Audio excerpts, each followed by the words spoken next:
meu Deus, és totalmente amável, totalmente digno, tão maravilhoso para mim.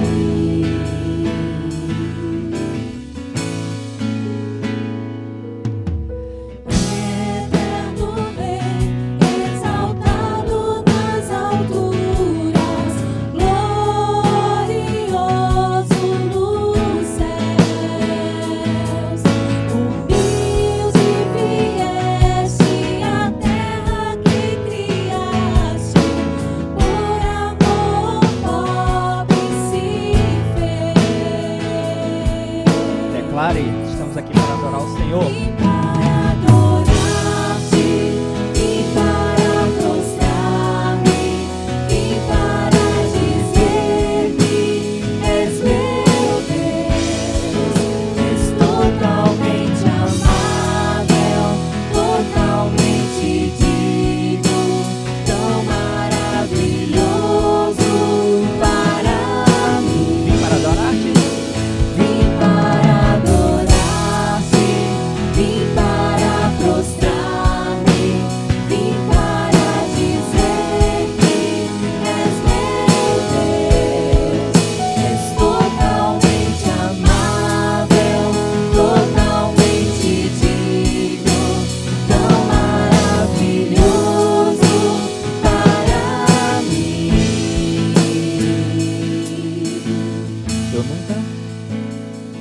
Eu nunca Eu nunca saberei o preço dos meus pecados lá na cruz. Eu nunca saberei o preço dos meus pecados lá na declare isso mais uma vez. Eu nunca saberei o preço dos meus pecados lá na cruz. Eu nunca saberei o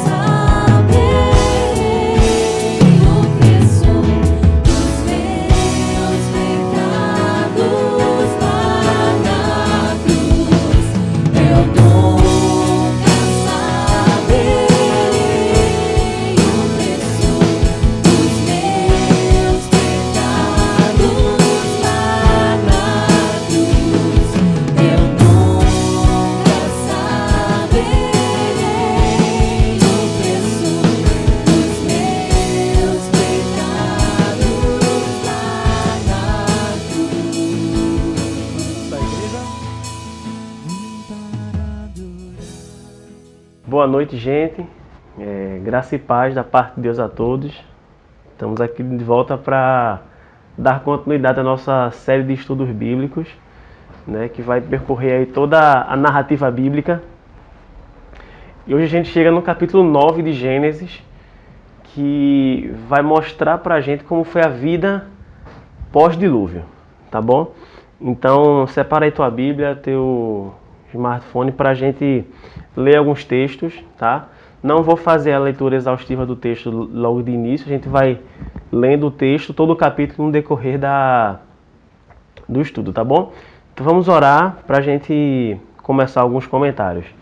Senhor Deus, nos abençoa através da tua palavra, nos exorta, nos edifica, Senhor, para que possamos entender aquilo que tu tens reservado para as nossas vidas em cada texto bíblico. Deus nos ajuda nessa compreensão e na exposição. Assim te oramos, em nome de Jesus Cristo. Amém.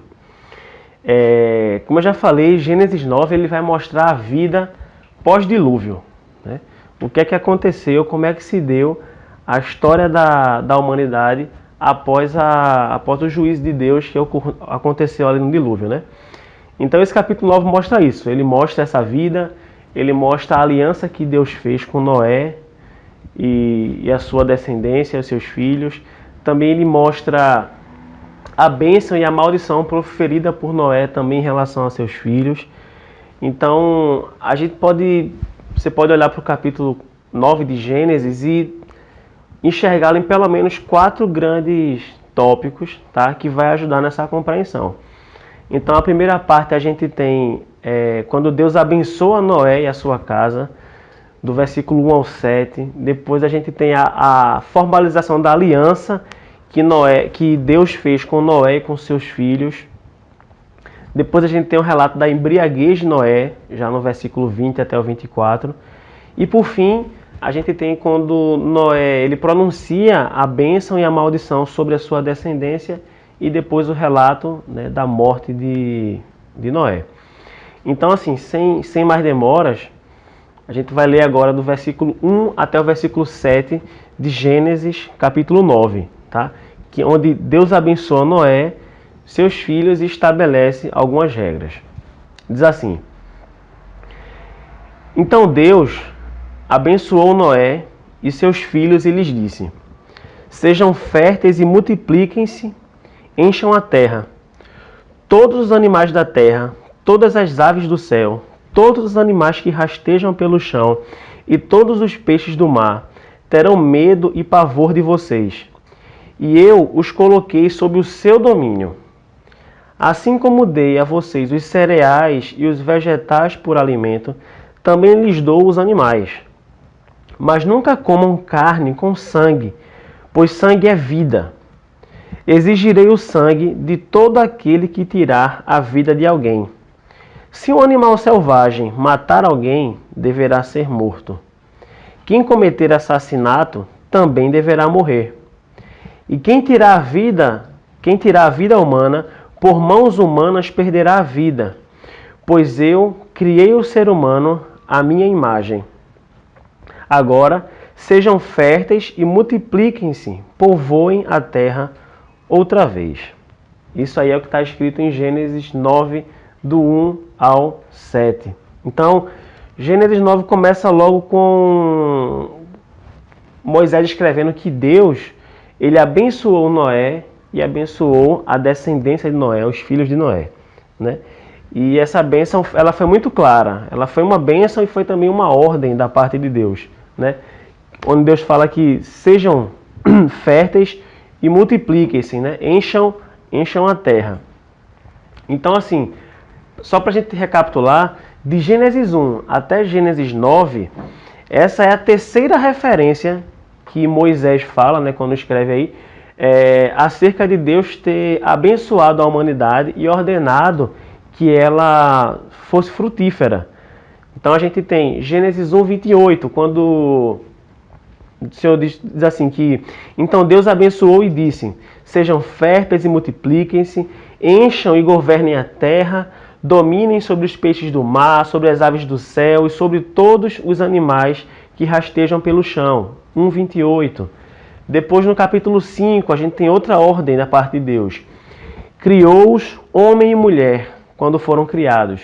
Deus os abençoou e os chamou de humanidade, a respeito também da multiplicação da raça humana. E no capítulo anterior, no capítulo 8 de Gênesis, também diz o seguinte: Solte todos os animais, as aves, os animais domésticos, os animais que rastejam pelo chão, para que sejam férteis e multipliquem na terra. Então, essa ordenança de Deus, ela faz todo sentido agora no capítulo 9, porque a gente precisa lembrar que houve um corte na história, né? Houve o dilúvio, onde, com exceção da família de Noé, toda a raça humana foi exterminada. Os animais que também estavam fora da arca pereceram. Então essa ordem de crescer e multiplicar, ela faz todo sentido para que a terra pudesse voltar a ser povoada, tá bom? E a partir do versículo 2, nós vamos ver que Deus ele coloca algumas regras, algumas instruções importantes, tá? Que Deus estabelece para o ser humano, em especial ali direcionado a Noé, né? Que agora era o cabeça de toda aquela humanidade, onde ele ia passar todas essas informações. Então, outra coisa, né? Primeiro Deus, ele autoriza a expansão da raça humana, né? De povoar a terra, de encher a terra. E a partir daquele momento, Deus deixa mais claro que os humanos, eles poderiam se alimentar dos animais, de tudo aquilo que vive e se move e vive, né?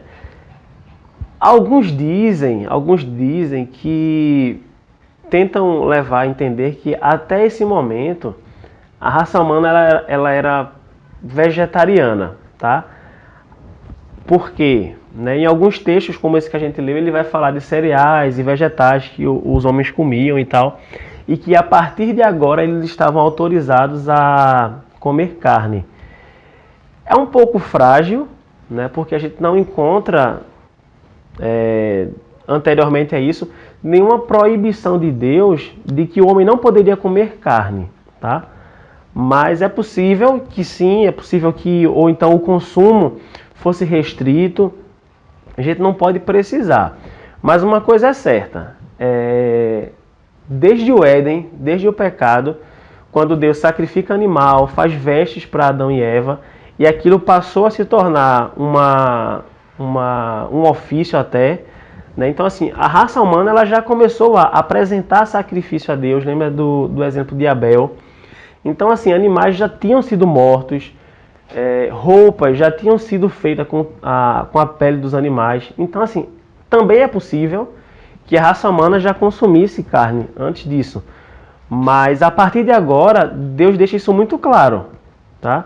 Que eles podem, mas, enfim, aquela questão também não pode consumir o sangue e tal.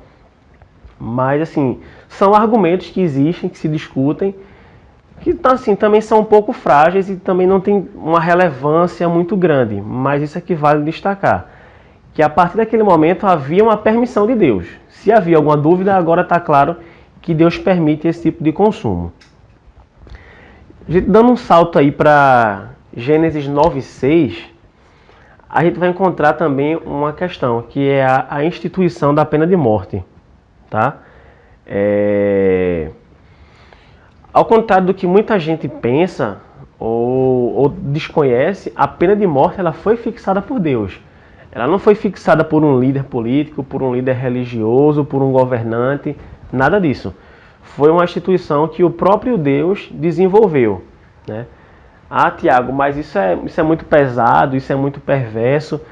Mas esse foi o mecanismo que Deus escolheu. E é um mecanismo que ele valoriza a vida humana, tá?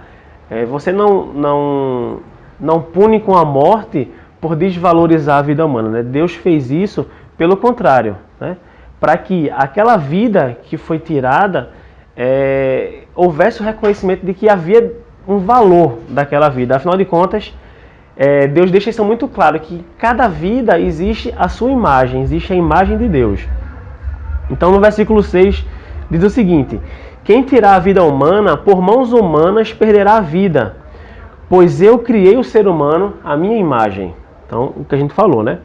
Então perceba o seguinte, que essa pena de morte, ela sim foi instituída por Deus, né? Para quê? Para preservar a vida humana, para que houvesse, para que aquela comunidade, aquela população preservasse, que ela desse valor à vida humana, né? Então assim, a função disso era justamente garantir dignidade, tá bom?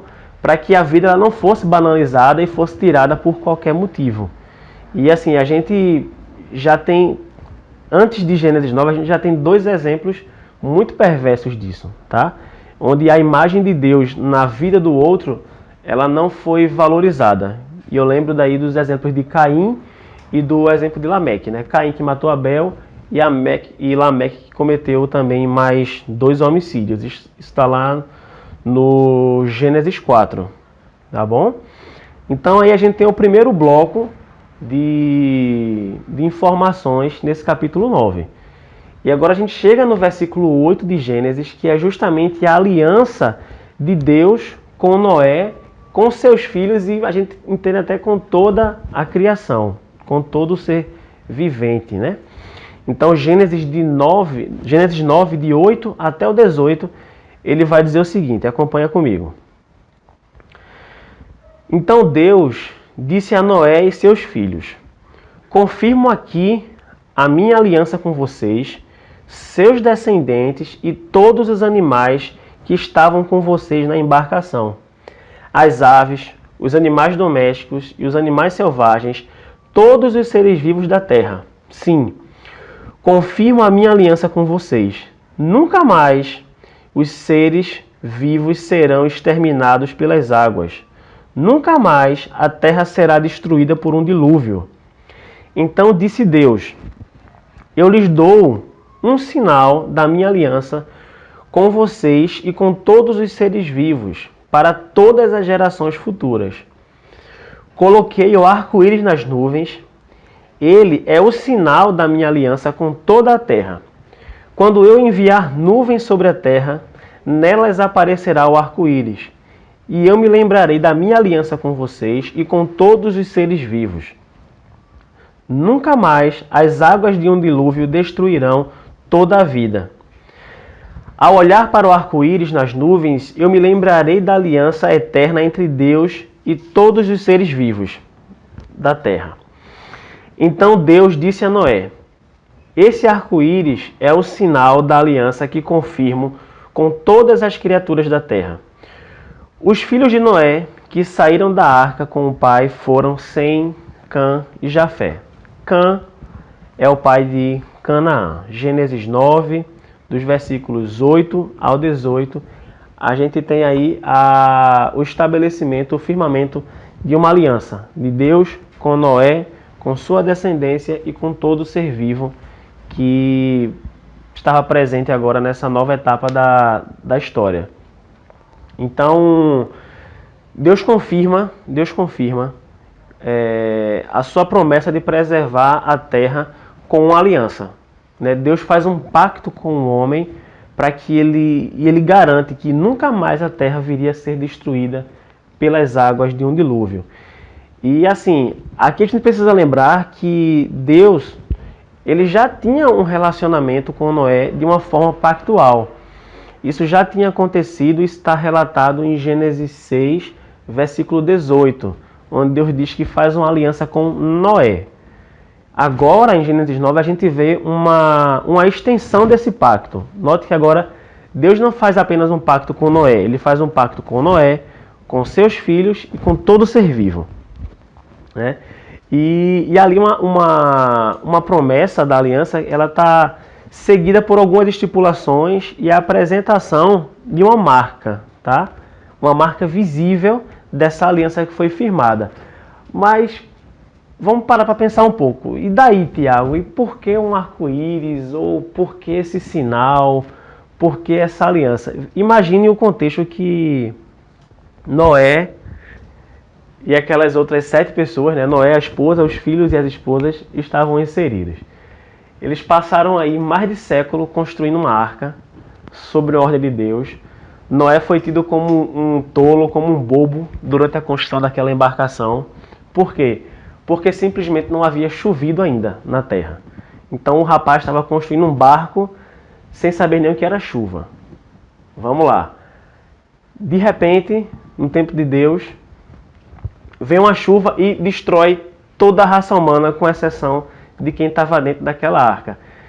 Então veja só, imagina um ser humano que já não sofre com ansiedade, né? A gente aqui, ninguém sofre de ansiedade, ninguém está preocupado. Imagina essa família. Nunca tinham visto a chuva, quando chove, todo mundo morre. Então quando eles saem da arca, Deus se preocupa com isso, em que eles pudessem confiar, né? Porque imagina, começou a escurecer o céu, começou a formar nuvem, começou a chover, pronto. Vamos todo mundo morrer agora, né? Agora nem a gente vai escapar. Então Deus tem essa preocupação de estabelecer uma aliança e deixar um sinal visível para que aquela comunidade ela estivesse sempre lembrando do pacto de Deus e que Deus, à medida de cada chuva que vinha, Deus sempre se mantinha fiel à sua aliança, tá? Então a gente tem essa perspectiva aí da família de Noé, ok? Eu queria ler com vocês dois versículos, tá bom? Os dois são em Gênesis, tá bom? E é o seguinte, Gênesis 8, versículo 21 e 22, ele diz o seguinte: o aroma do sacrifício agradou ao Senhor, que disse consigo: nunca mais amaldiçoarei a terra por causa do ser humano, embora todos os seus pensamentos e propósitos se inclinem para o mal desde a infância. Nunca mais destruirei todos os seres vivos. Enquanto durar a terra, haverá plantio e colheita, frio e calor, verão, inverno, dia e noite. Gênesis 8, 21 e 22. Outro texto. Então Deus disse a Noé: este arco-íris é o sinal da aliança que confirmo com todas as criaturas da terra. Gênesis 9, 17. Então, a gente vê que Deus ele se preocupa com todos os detalhes, né, em relação ao homem. Mas assim, Deus estabelece uma aliança e Deus estabelece um sinal, Deus coloca um sinal para que aquela geração, aquela comunidade, ela fosse passando de uma para outra a palavra de Deus, né? Para que a cada vida que nascesse, né, os pais pudessem contar aos seus filhos da mão de Deus, da promessa de Deus, do pacto de Deus em preservar a vida humana e a vida em toda a terra. E a gente também percebe que Deus ele estabelece outras alianças na Bíblia, tá? E em cada uma dessas alianças existe um símbolo em particular que Deus prepara para que o homem reconheça a mão e a fidelidade de Deus. Então, assim, a gente pode citar aí 3 exemplos, pelo menos.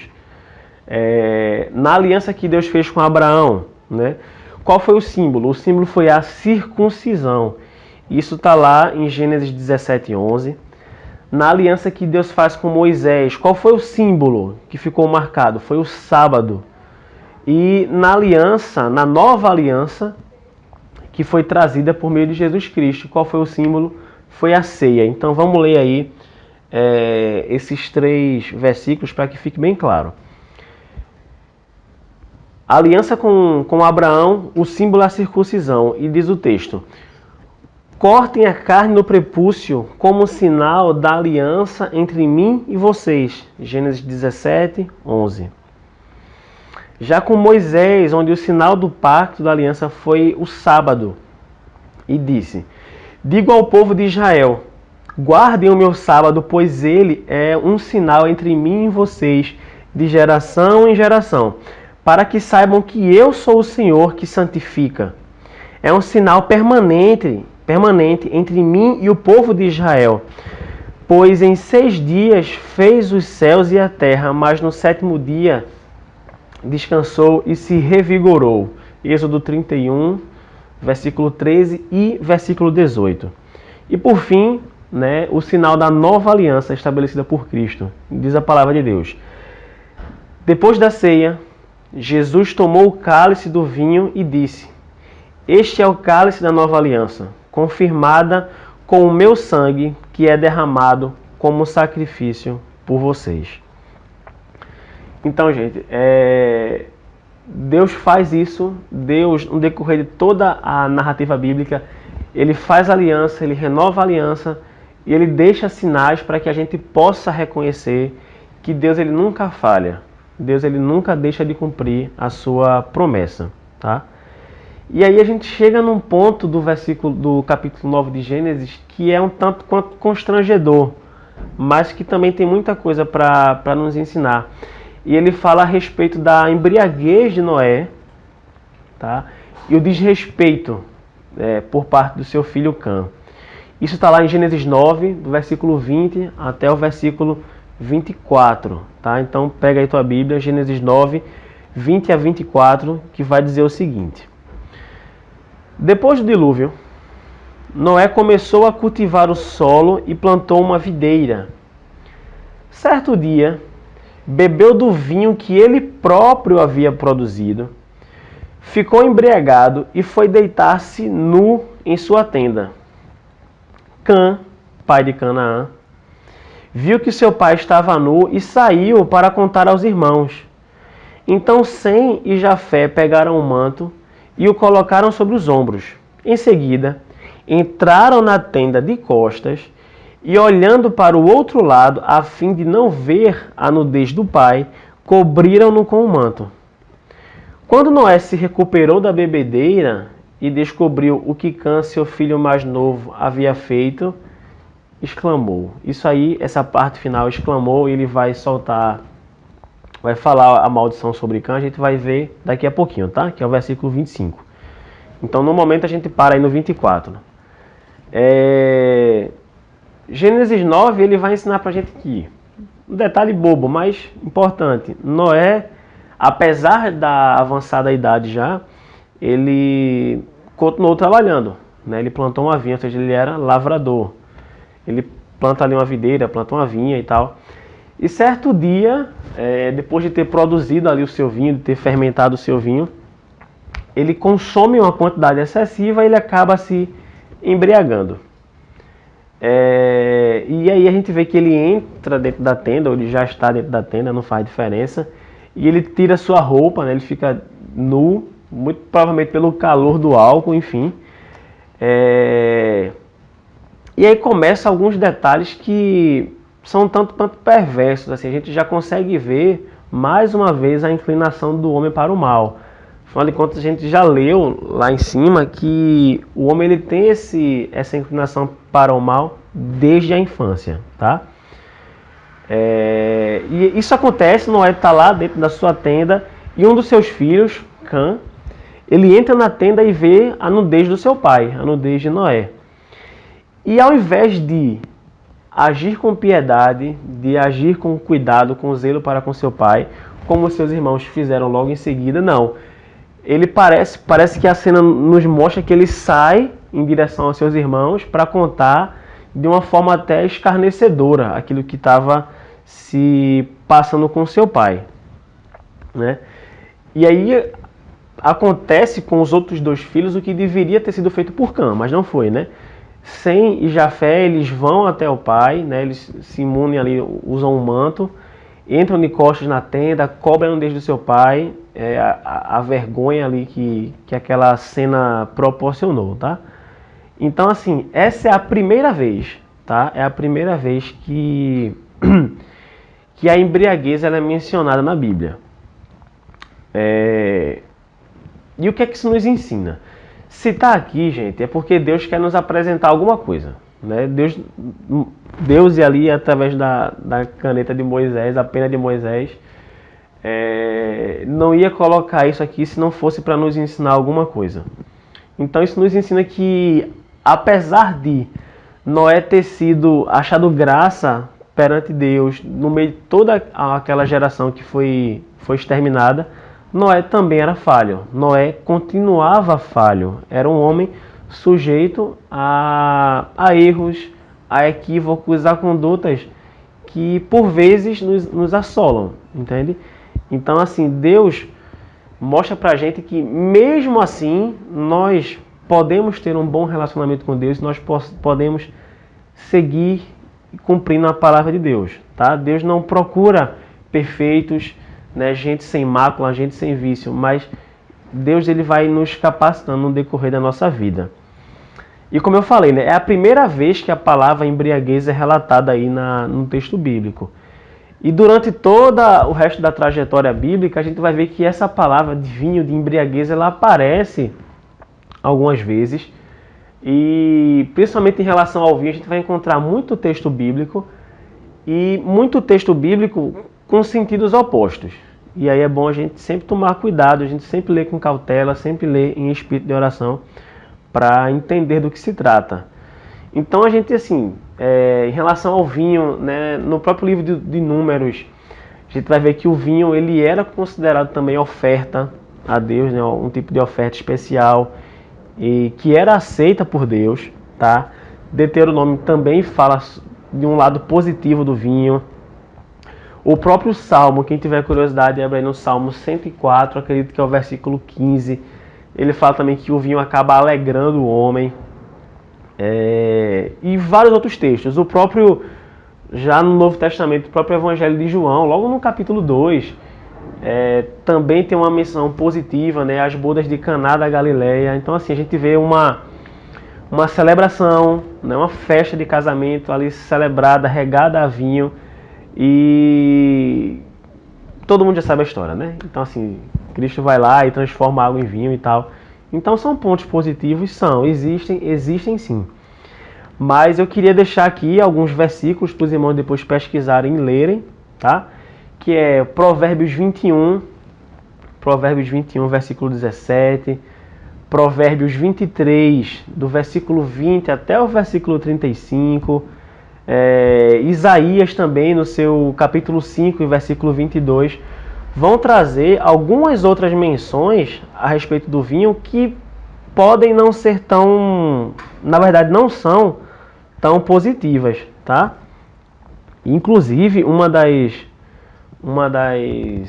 a gente vai ver adiante, que a palavra também nos ensina outra coisa, que a respeito de vinho ainda, tá, gente? Que alguns ofícios desenvolvidos pelos homens de Deus, eles requeriam que a pessoa ela se abstivesse do consumo de vinho, principalmente ou exatamente quando ela estivesse no ofício daquela função ou por um determinado período. E aí a gente vai ver 3 exemplos, você vai acompanhar comigo no slide, que são muito emblemáticos e que vão nos ajudar nessa ilustração, tá? Então eu trouxe aí 3 coisas. Eu trouxe a questão do nazireu, os sacerdotes e os governantes. A respeito do nazireu, Números 6, versículos 3 e 4, diz o seguinte: deixará de beber vinho e outras bebidas fermentadas. Não usará vinagre feito de vinho, nem de outras bebidas fermentadas, e não beberá suco de uva, nem comerá uvas ou passas. Enquanto estiver sob o voto de nazireu, não beberá, nem comerá coisa alguma que venha da videira, nem mesmo sementes ou cascas de uva. Sacerdote também, né, no exercício da função aí, Levítico 10:9 diz o seguinte: você e seus descendentes jamais deverão beber vinho ou qualquer outra bebida fermentada antes de entrar na tenda do encontro. Se o fizerem, morrerão. Essa é a lei permanente para vocês. Essa é uma lei permanente para vocês e deve ser cumprida de geração em geração. Levítico 10, versículo 9. Por fim aí, a respeito dos governantes, o provérbio diz o seguinte: não convém aos reis, ó Lemuel, tomar muito vinho. Os governantes não devem desejar bebida alcoólica. Se beberem, pode ser que esqueçam da lei e deixem de fazer justiça aos oprimidos. Então, a palavra de Deus nos fala que sim, existem pontos positivos, mas também existem pontos negativos. E a questão o ponto de destaque aí a embriaguez de Noé, né? A exaltação no consumo daquela bebida, tá? E aí vamos dar continuidade, tá certo? Então, assim, esse episódio que envolveu Noé, né, ali o cabeça da raça humana, como eu já falei, do dilúvio, assim, a vida após o dilúvio, ele acabou pecando. Como eu já disse, isso aí remonta ao quê? Demonstra que a gente é falho, a gente é sujeito a cair. Deus não veio em busca de gente perfeita, pelo contrário, né? A gente aí tá nesse caminho cheio de defeito, mas assim, vivendo a regeneração, vivendo a misericórdia de Deus para conosco, né? E seguindo na propagação do seu evangelho. E assim, note que o foco aí, existe o pecado de Noé, existe, mas parece que o foco que Moisés procurou registrar se deu com relação à consequência daquilo, né? E a forma como que o filho de Noé, né, Cã, ele conduziu aquela situação, entende? Então, assim, ainda mais do que eu estou querendo dizer, muito mais do que o pecado cometido pelo próprio Noé, o texto deixou um foco muito grande na questão de Cã, né? Ele teve uma atitude muito maliciosa, muito desrespeitosa contra o seu próprio pai, né? Então, assim, foi uma questão de desvalorização, de desonra, né? De escárnio para com o seu próprio pai. E, obviamente, tanto Noé quanto Cã, eles tiveram atitudes condenáveis, isso é fato, né? E isso a gente consegue comprovar por outros textos que vão seguir adiante, né, na narrativa bíblica. Ou seja, os dois tiveram atitudes condenáveis. E a gente pode, também fica como referência, não vou fazer a leitura aqui para não ficar exaustivo, mas se quiser tomar nota, Êxodo 20 e 26, Êxodo 21, do 15 ao 17, Deuteronômio 2, Deuteronômio 21, do versículo 18 ao 21, e para uma menção ao Novo Testamento, Marcos 7 e 10. Então são alguns textos que vão demonstrar que tanto a atitude de Noé quanto a atitude de Cã são condenáveis à luz da palavra de Deus. Né? Tanto Noé com a questão da embriaguez e Cã no desrespeito, na desonra ao seu próprio pai. Tá bom? E agora a gente já vai chegar na parte final do capítulo 9 de Gênesis. O último bloquinho aí que eu mencionei lá no início, né? Que é justamente a parte em que Noé amaldiçoa a geração de Cã e abençoa Sem e Jafé. Está no versículo 25 até o versículo 29. Vamos fazer a leitura aí, tá aparecendo. Eu vou ler só um pouquinho do versículo 24 para a gente fazer a conexão. Quando Noé se recuperou da bebedeira e descobriu que Cã, seu filho mais novo, havia feito, exclamou: Maldito seja Canaã. Preste atenção nisso. Maldito seja Canaã. Que ele seja o servo mais insignificante de seus parentes. E disse ainda: Bendito seja o Senhor, o Deus de Sem, e que Canaã seja servo de seu irmão. Que Deus amplie o território de Jafé, e que Jafé compartilhe da prosperidade de Sem, e Canaã seja seu servo. E no finalzinho, depois do dilúvio, Noé viveu mais 350 anos, viveu ao todo 950 anos e morreu. Gênesis 9, do 25 até o versículo 29, tá? Então, o que é que a gente percebe? Que quando Noé ele recobra a consciência, né? Quando Noé, o versículo até fala, quando ele sai daquela condição de embriaguez, de bebedeira, ele ficou sabendo do que é que tinha acontecido. Né? Ele ficou sabendo da conduta que seu filho Cã havia feito, né? O que é que ele havia presenciado, e ao invés de lhe auxiliar, ele acabou escarnecendo, né? E foi ali contar para os seus irmãos.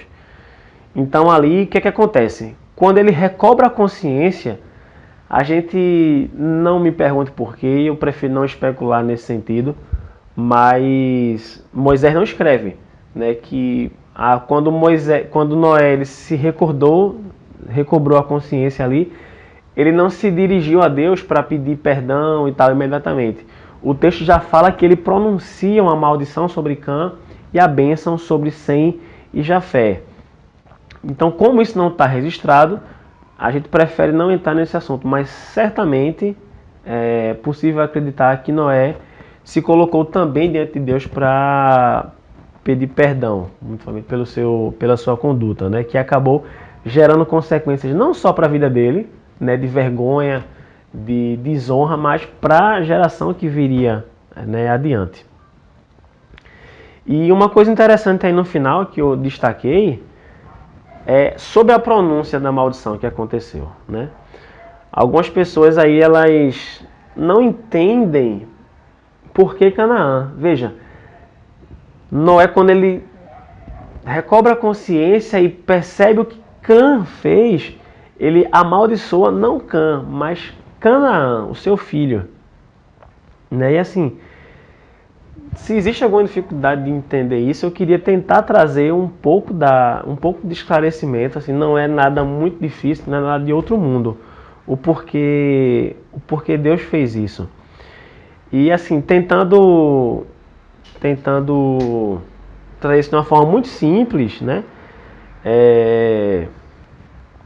Inclusive, só um parênteses aí, alguns teólogos, alguns intérpretes tentam forçar um pouco a barra para dizer que Canaã havia presenciado o ocorrido, sabe?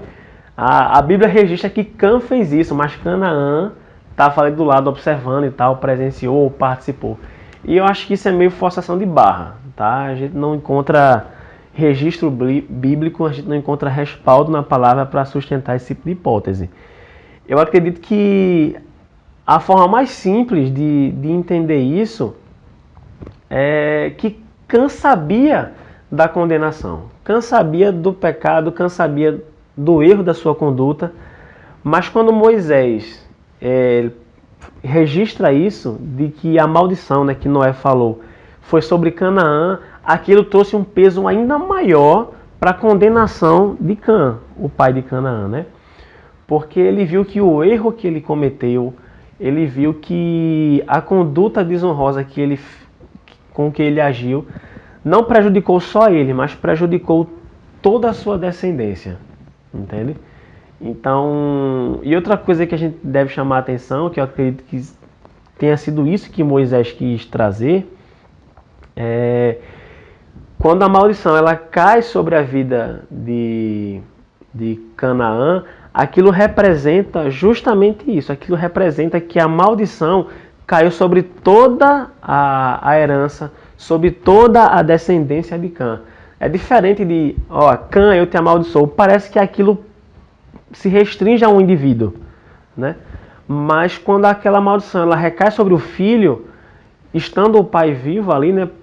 O que dá a entender, pelo menos, lembrem da audiência, Moisés estava falando para um povo, todo o povo de Deus, né? Então imagine aquela audiência, imagine a responsabilidade dos pais, dos filhos. Então, para aquele povo, isso ficou muito claro, de que a maldição de Deus ali, ela recaiu sobre a descendência. Então, esse é o peso que a gente consegue entender dessa sentença, né? Primeiro que Cã, ele entende que teve a sua condenação foi ainda maior, por ver a sua genealogia condenada, e a própria descendência também começa a reconhecer isso, entende? Então, por isso, a maldição recaiu sobre o filho e não sobre Cã, para que não ficasse limitado a um indivíduo, né? Então, assim, de uma forma ou de outra, não é que Cã saiu imune disso, não. Ele foi castigado por aquilo, né? De alguma forma, ele sabia da decadência moral que aquilo tinha ocasionado. E a sequência da história, ela registra coisas bastante interessantes, que aí eu queria compartilhar com vocês, né? E ela revela, o texto bíblico revela implicações dessas bênçãos e também, obviamente, das maldições, né, sobre a descendência de Noé. Cã deu origem a povos, né, que foram historicamente, a gente sabe aí, a gente vai ver isso no decorrer dos estudos, inimigos do povo de Deus, né? O povo cananeu, ele era um povo que era reconhecidamente inimigo do povo de Deus, e isso tudo em decorrência dessa promessa, dessa maldição, e em decorrência do desígnio de Deus, tá? Por outro lado também a gente tem a promessa aí messiânica, a promessa da vinda do Messias, que foi limitada de fato à linhagem de Sem, né? Foi através da linhagem de Sem, dos semitas, que veio Abraão, que veio Isaac, que veio Jacó, que veio Judá, e, né, posteriormente veio o nosso Messias, o Cristo. E a gente também tem aí a linhagem de Jafé, né, que de uma forma muito simples, quem é Jafé e o que é que Jafé representa para nós? Ele representa justamente o papel da igreja, o papel dos gentios ali no Novo Testamento. Veja que é uma promessa que parece ter demorado a se cumprir, mas ela já acontece. Então, essa questão aí de que Noé prediz isso, né, que eles vão, sem Jafé, eles vão ter uma boa relação, que sem Jafé eles vão viver juntos, eles vão viver em comunhão. Fala muito disso, fala muito da questão de judeus e gentios, né, do povo de Deus, de Israel, também os gentios a quem o evangelho foi propagado. E aí eu queria fazer alguns comentários com os irmãos aí permaneçam com Gênesis 9 aberto nesse trechinho final, tá? E a gente vai a gente vai ver algumas coisas, tá certo? Existem algumas palavras em hebraico que traduzem melhor essa ideia, principalmente em relação à figura de Jafé, né? E aí eu queria fazer um pequeno comentário aí, principalmente em relação a Jafé, porque, como a gente falou aí, né, Jafé ele tem essa representatividade de nós gentios, né, da igreja. E determinado comentarista bíblico, ele chega a traduzir esse versículo dizendo assim que Deus bondosamente trará de volta ou incluirá a Jafé. Ele diz que seja qual for a interpretação que nós vamos seguir, a questão é o seguinte, que Noé ele realmente prediz que chegaria a haver uma separação entre Sem e a sua descendência, Jafé e sua descendência, suas famílias. Haveria essa separação, mas de uma forma temporária, tá? Mas mesmo assim, Noé declara que eles dois, apesar de o Messias vir da linhagem de Sem, eles são considerados herdeiros desse patriarca, né? E que mais tarde, com o tempo, eles viriam a se unir outra vez, tá? Então veja, desde o Gênesis apontando para o Novo Testamento, para a questão da nova aliança, a questão da igreja do corpo de Cristo, tá bom? Então assim, bote aí 2000 e alguns séculos, né, tiveram que se passar antes que gentios e judeus, né, eles congregassem e eles estivessem comungando de uma mesma fé, né? Com certeza aí 2000 anos para frente. Então assim, os filhos de Sem, né, o povo escolhido, né, dos filhos de Sem, dos quais assim a maioria acabou se revoltando, se retirou da Santa Família de Deus, né, e se juntou e habitou num só tabernáculo. Também assim, os gentios, né, assim, a gente entende que dos filhos de Sem, muitos foram embora, muitos acabaram debandando aí, né, vamos colocar dessa forma. Mas eles habitaram num tabernáculo, e também os gentios, né, que são a descendência de Jafé, somos nós, né, que assim, por muito tempo foram e fomos nós, fugitivos, peregrinos, errantes, né? Nós fomos recebidos nesse mesmo tabernáculo, nesse mesmo santuário que os descendentes da linhagem de Sem, entende? Então assim, Deus, vamos colocar assim, por uma adoção, por meio de uma nova adoção, ele formou um povo daqueles que viveram separados, tá? E confirmou uma união fraterna entre essas partes, tá bom? Aquela descendência de onde viria o Messias, a descendência de Jafé, que ambos são herdeiros legítimos, tá? Mas aí, com o tempo, esse distanciamento ele cresceu, mas também chegou um tempo que o crescimento do gentio foi tão grande, né, que eles acabaram se convergindo para um mesmo local. Então hoje, por meio da adoção em Cristo, nós somos feitos filhos de Deus e assim, hoje nós somos co-herdeiros. Então assim, nós temos a mesma ascendência, né? Vamos colocar dessa forma. Então assim, eu vejo isso como uma forma muito, muito extraordinária, assim, onde Deus se preocupa em cada detalhe na sua palavra em não falhar.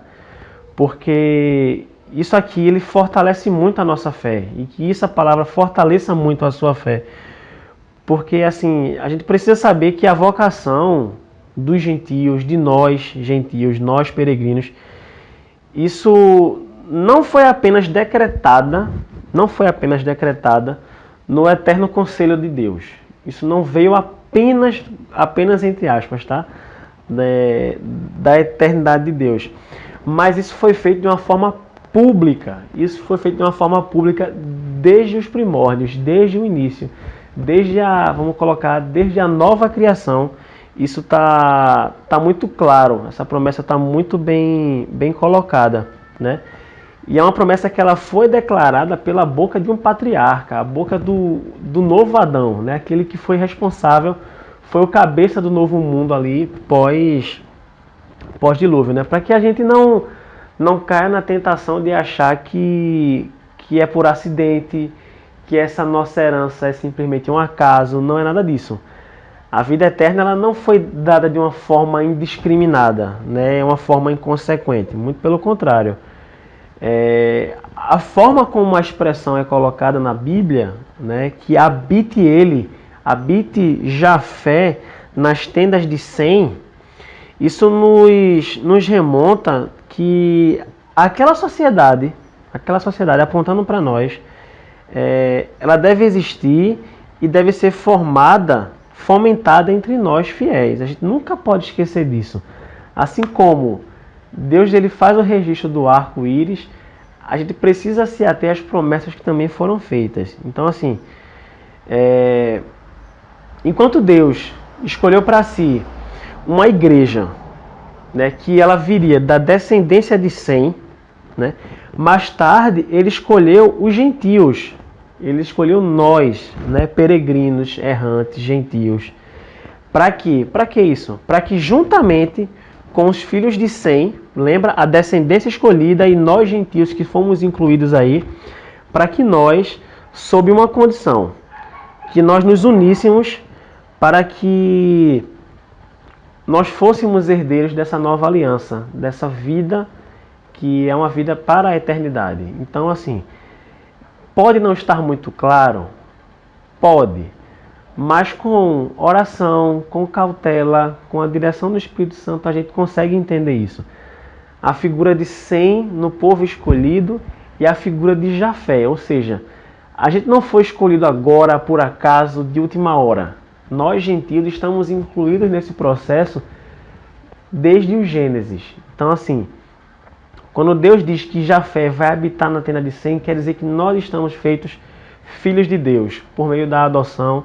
Nós somos herdeiros legítimos, tá? de Deus. E que assim, que essa palavra nos abençoe, que essa palavra nos instrua, nos exorte, nos edifique e nos dê, acima de tudo, esperança. Esperança por quê?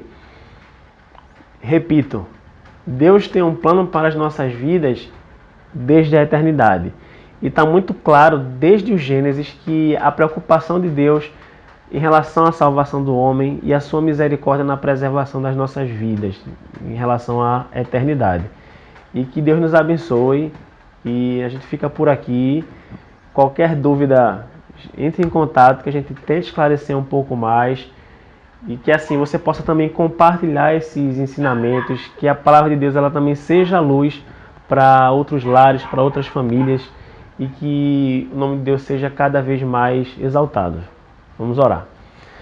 Senhor Deus, te louvamos, te agradecemos por essa oportunidade de entendermos que Tu és um Deus bom e um Deus misericordioso, que desde sempre tem cuidado das nossas vidas, apesar e a despeito de todas as nossas falhas, de toda a nosso pecado, de nossa iniquidade.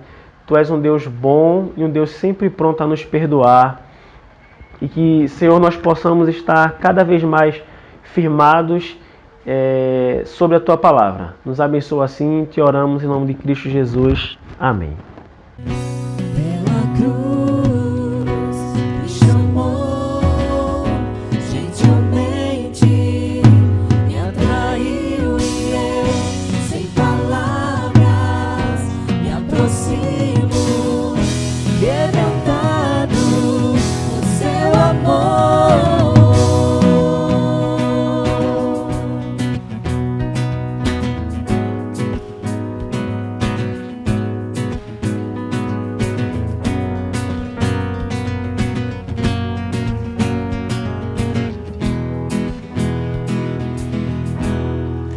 Merecida vida,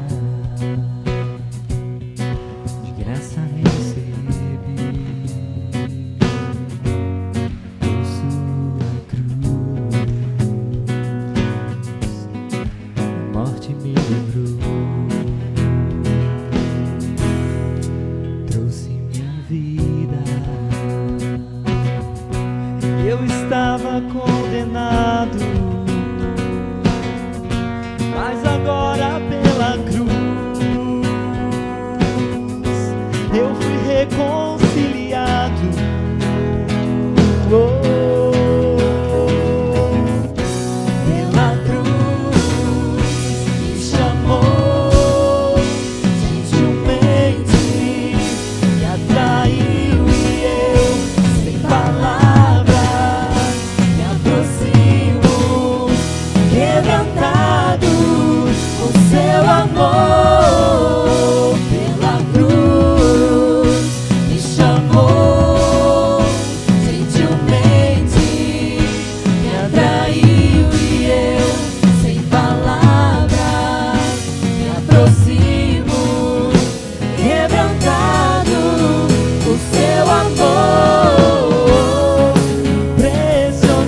impressionante